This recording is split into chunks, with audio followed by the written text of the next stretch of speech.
I got to the final callbacks for a show on television, and I had to go in and actually do the reading in front of all the network executives with the actual star of the show. And they gave us some new copy, some new sides, some new script to read, and I forgot all the lines. I just drew a blank right in the middle of the scene, and I tried to fake it, and I started making up some lines, and the guy looked at me like, "What are you talking about?" And then I realized I can't go on because now I'm just free falling.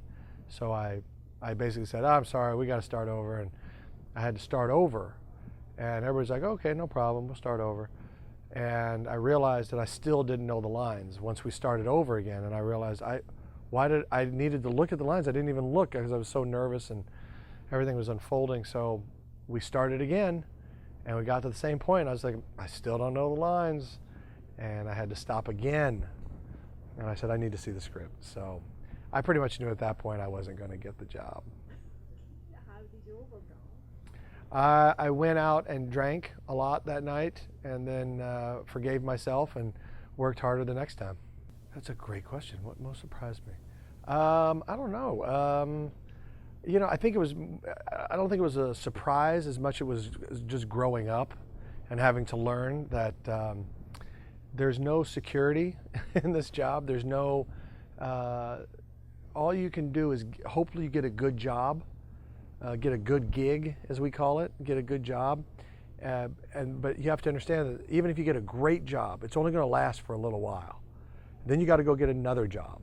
And then that might last even shorter. And then you got to get another job and another job and another job, and it never ends. There's no finish line in show business.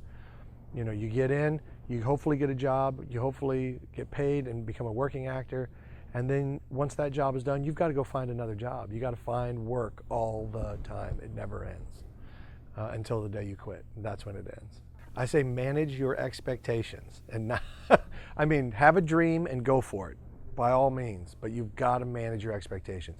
If you think you're going to get into this business and make it big and be this, a big movie star, great, you probably will, but it's going to take you about 10 years.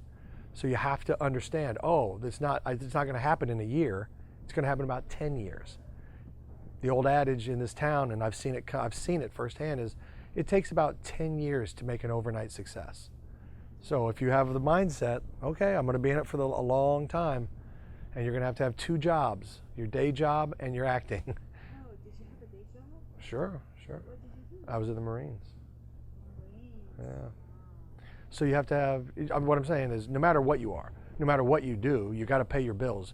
You got to pay rent. You got to pay, you got to do these things. These are still real things.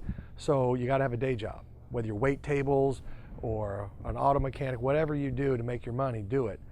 But you also have to, your second job is pursuing your dream of acting or comedy or whatever.